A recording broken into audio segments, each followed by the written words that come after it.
itu tentang kajian tafsir. Saya beri judul tafsir ini, tafsir temanya adalah tugas pokok manusia di dunia. Terdapat dalam surah Al-Zariyat ayat 8, ayat 56 sampai 58. Di mana Allah Subhanahu wa taala berfirman. Kalau ibu buka ada handphonenya, ada Qur'annya, ada surah namanya Az-Zariyat ayat 56 sampai 58. Kira-kira mau dibaca apa langsung aja kita kaji? Bu, langsung aja ya Bu ya. Baik, saya bacakan ayatnya ya Bu. Bismillahirrahmanirrahim. Wa ma khalaqtul jinna wal insa illa liya'budun. Ma uridu minhum min rizqin wa ma uridu ayyut'imun. Innallaha huwar razzaqu dzul quwwatil matin. Ini namanya surah Az-Zariyat. Di dalam ayat 56 ada ayat berbunyi wa ma khalaqtul jinna wal insa illa liya'budun. Kata Allah begini, dan aku tidak menciptakan jin dan manusia melainkan supaya mereka menyembahku. Jadi kalau kita ambil garisnya, bahwasanya kita diciptakan oleh Allah ke dunia ini tujuannya supaya apa? Supaya ibadah kepada Allah, supaya menyembah Allah. Di dalam tafsir Ibnu Katsir ini banyak keterangannya. Saya bacakan dulu nih dari tafsir Ibnu Katsir.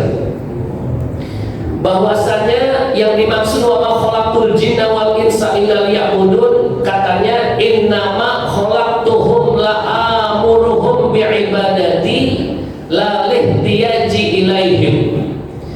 Memang secara sepintas gini tidaklah aku ciptakan jin dan manusia supaya mereka menyembah aku, seolah-olah Allah apa ya? Seolah-olah dari arti secara harfiahnya tuh Allah butuh sama ibadah kita. Betul gak kira-kira? Tidaklah aku menciptakan jin dan manusia melainkan supaya ibadah kepada aku, seolah Allah yang butuh kepada makhluk. Betul gak kira-kira? Ternyata bukan seperti itu maknanya. Dalam kitab ini dikatakan, tuh dijelasin, innama khalaqtuhum la'amuruhum bi'ibadati la lihtiyaji ilaihim. Apa artinya? Dan aku tidak menciptakan jin dan manusia melainkan supaya mereka menyembahku. Maksudnya sesungguhnya aku menciptakan mereka agar aku memerintahkan mereka untuk menyembahku, bukan karena aku membutuhkan mereka. Itu keterangan dalam tafsir Ibnu Katsir. Jadi pada hakikatnya bahwasanya Allah menciptakan jin dan manusia itu karena mereka lah yang butuh kepada kita, manusia yang butuh dengan Allah. Bukannya Allah butuh dengan sembahan kita. Artinya begini, di antara ibadah kita kepada Allah adalah sholat, mahdoh nih, sholat, puasa, haji dan lain sebagainya. Ketika Allah memerintahkan kita supaya beribadah kepada Allah, pada hakikatnya kita lah yang butuh kepada Allah, bukannya Allah yang butuh kepada kita. Ibu sholat, Allah nggak untung. Bapak puasa, Allah nggak untung. Sebaliknya, ibu nggak ibadah, bapak nggak ibadah, nggak rugi Allah. Yang rugi siapa?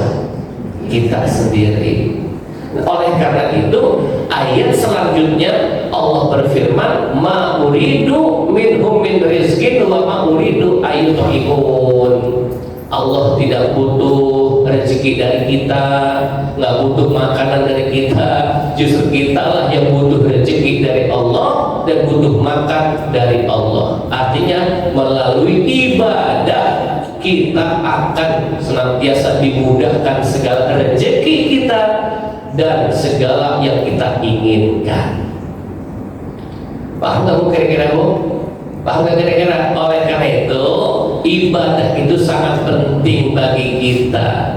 Jangan sekali-kali meninggalkan ibadah. Apa itu ibadah? Mengabdi kepada Allah, taat kepada Allah, itu namanya ibadah.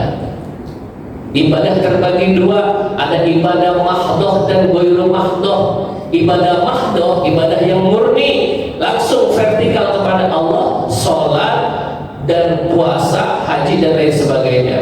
Sementara ibadah ghairu mahdoh itu adalah ibadah yang berhubungan langsung kepada sesama manusia. Seperti apa? Bersedekah, menikah, jual beli dan lain sebagainya. Itu pun termasuk ibadah, cuma ghairu mahdoh. Segala apapun perbuatan-perbuatan yang baik diniatkan karena Allah, itu menjadi nilai ibadah. Makan, saya tanya Bu, makan hukumnya apa? Makan hukumnya apa? Ini orang sini nih orang, Bu, makan gak Bu? Minum gak Bu? Tidur gak Bu? Hukumnya apa? Wajib. Berarti kalau ibu gak makan dosa besar dong. Makan hukumnya wajib katanya. Berarti kalau ibu kagak makan, dosa apa pahala tuh? Bu, saya tanya, makan hukumnya apa? Wajib ya Bu ya? Kalau ibu nggak makan, dosa apa pahala? Bapak, Pak, minum. Habis makan minum nih. Minum hukumnya apa? Pak? Apa mubah? Mubah. Tidur? Mubah. Makan, betul kata beliau. Makan, minum, tidur, mubah hukumnya. Ibu makan, tidak makan, tidak dosa, tidak pahala. Ibu tidur deh, nggak ada pahalanya dan nggak ada dosanya ibu. Mubah begitu tuh pengertiannya. Kalau wajib dilakukan mendapat pahala, ditinggalkan berdosa. Kalau kata ibu tadi makan tuh wajib, gimana orang miskin kagak makan ya? Ini udah miskin dosa besar dia. Tidur juga begitu, makan juga begitu, minum hukumnya bohong. Tetapi bisa bernilai pahala dan bernilai ibadah apabila sesuatu perbuatan yang mubah diniatkan ibadah kepada Allah, maka bernilai ibadah, bernilai pahala. Mubah bisa juga haram apabila diniatkannya untuk melakukan yang haram. Contoh, ibu makan, bapak makan nih, kan mubah hukumnya, nggak ada pahala, nggak ada dosa. Dia niatin aja dalam hati gini, saya makan nih, hari ini saya makan, atau jam 9 saya makan nanti, biar kuat lari. Karena jam 12 ntar malam saya mau bongkar Alfamart. Niatnya mau bongkar Alfamart. Atau nanti jam 9 saya makan hari ini, niatnya biar kuat berantem. Saya tanya, berantem dosa apa gitu? Dosa gak Bu? Dosa berantem. Nyolong Alfamart, ngebongkar, ambil, ngebobol, dirampok semua isinya segala macam. Dia makan niatin biar kuat lari, biar kuat bopong untuk makan makanan. Maka makan dengan niat untuk berbuat dosa, maka jadi kira-kira. Nah ini ibadah. Ibu-ibu sekalian saya hormati, ibadah itu sangat penting bagi kehidupan kita. Bahkan dalam hadis qudsi Allah telah berfirman dalam hadis qudsi ini luar biasa. Karena rezeki itu sudah, orang yang rajin ibadah maka rezekinya akan dipermudah oleh Allah. Bu, ada orang rezekinya dipersempit oleh Allah, ada yang dilapangkan oleh Allah. Betul kan? Dalam Al-Quran Allah berfirman yang artinya, dan Allah lah yang telah melapangkan rezeki hamba-hambanya yang dia kehendaki dan mempersempitnya. Artinya manusia itu rezekinya beda-beda. Ada yang dilapangkan, ada yang dipersempit. Ada juga nih amalan-amalan, ibadah-ibadah yang apabila ini amalan atau ibadah dia lakukan, maka dilapangkan rezekinya. Seperti apa? Seperti takwa kepada Allah, ibadah. Takwa itu imtitsalu awamirillah wa ijtinabu nawahihi. Orang yang bertakwa menjalankan perintah Allah, meninggalkan segala yang dilarang oleh Allah, namanya takwa. Maka rezekinya dilancarkan. Wa razaqahu wa yarzuquhu min haitsu la yahtasib. Orang yang bertakwa kepada Allah, Allah akan berikan rezekinya datang tidak disangka-sangka. Artinya orang soleh, orang taat agama, orang beribadah mah pasti rezekinya dilancarkan oleh Allah. Satu. Yang kedua, ibadah atau amalan supaya lancar rezeki adalah apa? Adalah istighfar. Istaghfiru rabbakum innahu kana ghaffara. Orang yang beristighfar, dalam sebuah hadis dikatakan man lazimal istighfar wa razaqahu min haitsu la yahtasib. Istighfar banyak, minta ampun kepada Allah sering, maka rezekinya Allah akan berikan dengan berbagai macam dari yang tidak disangka-sangka. Apalagi sedekah. Ibu sedekah nih, insya Allah pasti akan dilancarkan rezekinya oleh Allah Subhanahu wa Ta'ala. Nah ini deretan-deretan tadi, takwa, istighfar, kemudian sedekah, belum sholat yang 5 waktu itu dapat memperlancar rezeki. Ini namanya ibadah-ibadah. Sebagaimana dalam hadis qudsi dikatakan, kata Allah begini, ya benar Adam, ini Allah ini berfirman dalam hadis qudsi, ya benar Adam, wahai anak manusia, tafarraq li ibadati, beribadahlah engkau kepada aku, disuruh ibadah. Kalau engkau beribadah kepada aku, maka amla sadraka ginan, aku penuhi dalam dadamu kekayaan. Jadi nggak ada yang lain lagi. Kalau kita pengen kaya, mobil khusus kaya hati kita, nggak ada lagi. Apa? Kata Allah, ibadah.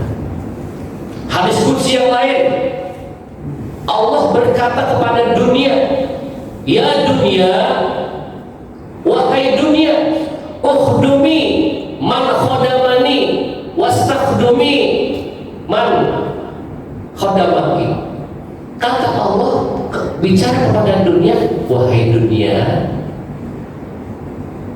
layanilah, ukhdumi, layanilah orang-orang yang taat kepada aku, wastakhdumi, dan repotkanlah, susahkanlah keadaannya orang-orang yang telah mengabdi, yang taat kepadamu, wahai dunia. Artinya kalau kita di dunia ini ibadah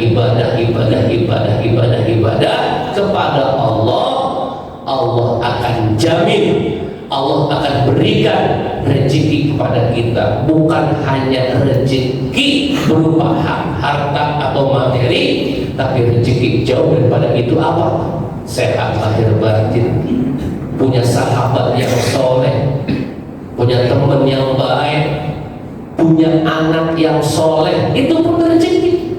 Ingat, rezeki jangan terpaku dengan hanya harta benda. Banyak orang yang harta benda yang banyak tapi dia nggak ibadah kepada Allah. Tapi begini, kalau harta benda saja, Pak Ustaz, saya udah ibadah, saya udah begini, kok masih miskin? Nah, salah kaprah nih orang. Orang yang beribadah tulus kepada Allah, betul rezekinya dilancarkan oleh Allah. Bukan hanya rezeki itu harta benda, tapi hatinya lapang. Banyak orang yang gak ibadah kepada Allah, hartanya banyak, gak ada gak? Ini saya tanya, ini komplek ini nih, ada berapa kakak? Ada berapa kakak? Banyak gak, Bu? Banyak. 3.000 kakak. Tuh, coba. Ya arti gini. Artinya, Pak Ustaz, dia nggak ibadah, dia nggak sholat, dia kagak ngaji, dia bahkan dia jahat, bahkan dia itu berbuat dosa dia. Kok mobilnya 5, rumahnya tingkat, kalau renangnya 3. Tuh, ada nggak sih? Rumah kalau renangnya 3. Ada orang kaya gitu, Bu. Di daerah mana tuh? Rumahnya gede, kalau renangnya 3. Yang satu airnya panas, yang kedua dingin, yang ketiga panas dingin. Saking kayanya, Pak. Masya Allah. Tapi kalau dia nggak ibadah kok kaya, Pak Ustaz? Ya Allah nggak adil. Tuh, nyalain Allah. Bo, sering nggak terlintas seperti itu? Maaf ya, orang beda agama kaya, kayak diam kita sujud, johor, sholat kita, laporan sama Allah, asar, sholat, maghrib, pokoknya kita selalu dibatasi, nggak boleh senang kita. Mau main, mau senang-senang, johor, kan ya ngobrol. Baru mau ini siap-siapnya udah mau main bola, futsal, asar. Enak-enak ngobrol sama teman di arisan, asar. Lagi santai-santai liburan nih, nggak macam nih, maghrib. Dibatasi kita. Tuh, mereka nggak peduli dengan waktu sholat. Mereka itu yang kaya, nggak ibadah, nggak peduli dengan batasan-batasan agama. Kalau dia muslim, yang seperti itu namanya istidraj. Apa, Bu? Istidraj. Jangan dipengenin, kalau bahasa Bojong Gede mah jangan. Enak amat itu dia, ya Allah. Duitnya banyak, nggak ibadah banyak, masih banyak. Jadi pengen itu istidraj. Apa itu istidraj, Pak Ustaz? Istidraj itu adalah kenikmatan yang Allah berikan kepada orang tersebut. Cuma nanti di ujung-ujungnya, di ujung akhir kehidupannya akan Allah siksa, Allah akan azab sekeras-kerasnya sehingga dia tidak kuat menahan itu semua. Kalau ibarat kita dulu, Bu, saya orang cinta ayam Bojong Gede dulu, Bu, nih kalau punya ayam, Bu, susah ditangkap, Bu. Ibu pernah nggak begitu? Pengen nangkep ayam kita, masukin ke kandang, susah banget, dikejar kabur. Kita kejar lagi, kabur lagi, sampai capek kita. Orang Betawi mah punya apa? Punya akal. Tali rapia atau tambak, ujungnya bundelin tuh, masukin lebar-lebar itu, Bu, ya kan?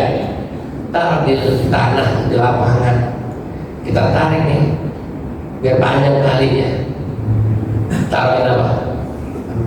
Beras di tengah-tengah lo, lingkaran tadi lo, ada lingkaran tali, tengah-tengah taruh beras. Kira-kira kita jangan dekat-dekat, terjauh pegang talinya, ya kan? Ayam kan nyamperin bu, nyamperin nggak bu? Anggapan dia, wih rezeki ini, ya lah, rezeki dikasih segala macam beras luar biasa. Wah pada datang kan? Nah, ini istri terus ini dikasih, ujung-ujungnya ditarik itu tali beras, kena kakinya ketangkep tuh musibah buat ayam. Itu namanya istidraj. Beras itu nikmat, ayo makan, ayo sama nih. Ibu jangan kepengenan nih, apabila ada saudara kita yang begitu, tukang maksiat tapi kaya, nggak ibadah tapi kaya, lagi diakal-akal, diambul-ambulin kalau bahasa orang Betawi mah. Tuh istilah, ayo tuh rezeki itu, terus pas ketika pada masaknya, tepat nih, gua tarik nih, das, maaf, dia nggak kuat nahan itu musibah yang sangat besar.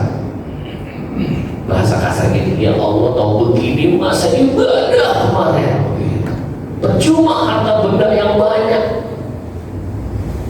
Jadi rezeki yang berkah itu adalah rezeki yang membawa kita kepada ibadah kepada Allah. Tuh.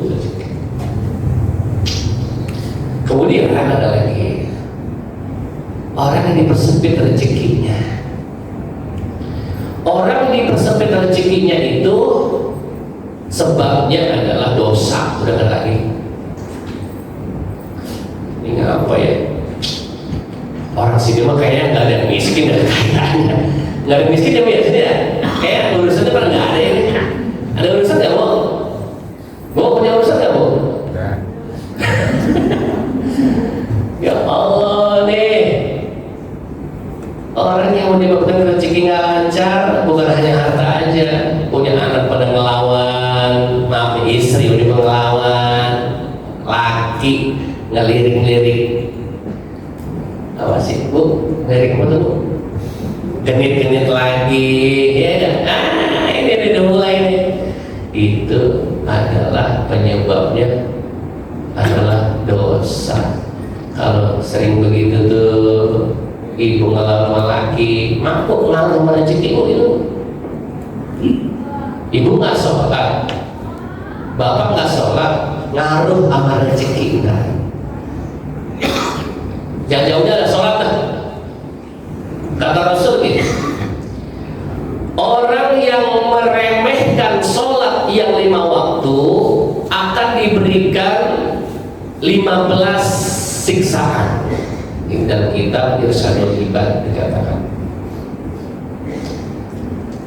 5 di dunia.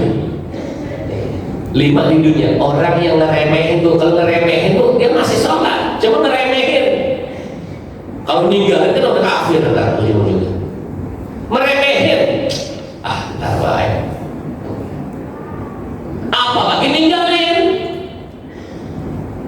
5 di dunia Allah siksa. Selebihnya ketika mau mati, ketika di dalam kubur, dan nanti di akhirat itu di neraka. 5 aja nih penyebabnya. Orang yang ibadah itu pokoknya rezeki nggak lancar. Yang pertama kata Rasul, yarfa'ul barakata min kasbihi wa umrihi. Allah akan angkat keberkahan daripada usahanya dan rezekinya. Apalagi dia nggak sholat, udah diangkat keberkahannya, rezekinya diangkat, usahanya keberkahannya diangkat. Bukan berarti dia nggak punya duit, nggak punya harta, punya harta mah. Suami ibu kerja, pergi pagi pulang sore, sebulan bahkan gajian, ada duit mah ada, gajian tetap berjalan. Karena ninggalin sholat, karena meremehkan sholat, maka keberkahan dari rezeki yang didapatkan oleh suami atau ibu itu gak ada berkahnya. Ciri rezeki kagak berkah ketika itu uang honor bapak ibu itu dikasih oleh perusahaan, digunakan buat istri, nafkahin buat anak. Maaf, karena enggak berkah, istri melawan sama lagi. Jadi jangan salahin siapa-siapa. Istriku, ya Allah, melawan amat sama gua ya. Ya Allah, gua mah repot dah ngimbangan bini gua dah. Jangan salahin bini. Mungkin ada harta bapak yang tadi itu kagak berkah. Kenapa? Mungkin pernah ninggalin sholat. Itu hasil gajian bapak dan ibu yang tidak berkah karena pernah ninggalin sholat, dikasih buat anak kita buat belajar. Betul sih, dia dididik belajar agama, kok malah ngelawan ya? Kok bukan malah benar ya? Yang salah siapa? Bukan si anak, ibu periksa. Apa kerja saya yang halal? Enggak, bapak ibu kerjanya halal, pergi pagi pulang sore, nggak ada indikasi haram, nggak ada. Halal, dagang halal, cuma kagak berkah, ninggalin sholat doang gitu. Anak pada kelaparan, katanya ya. Ya Allah, bapak gue ini bahasa kitanya begitu. Ada yang begitu? Ada kan? Di sini mah alhamdulillah nih kagak ada nih, alhamdulillah.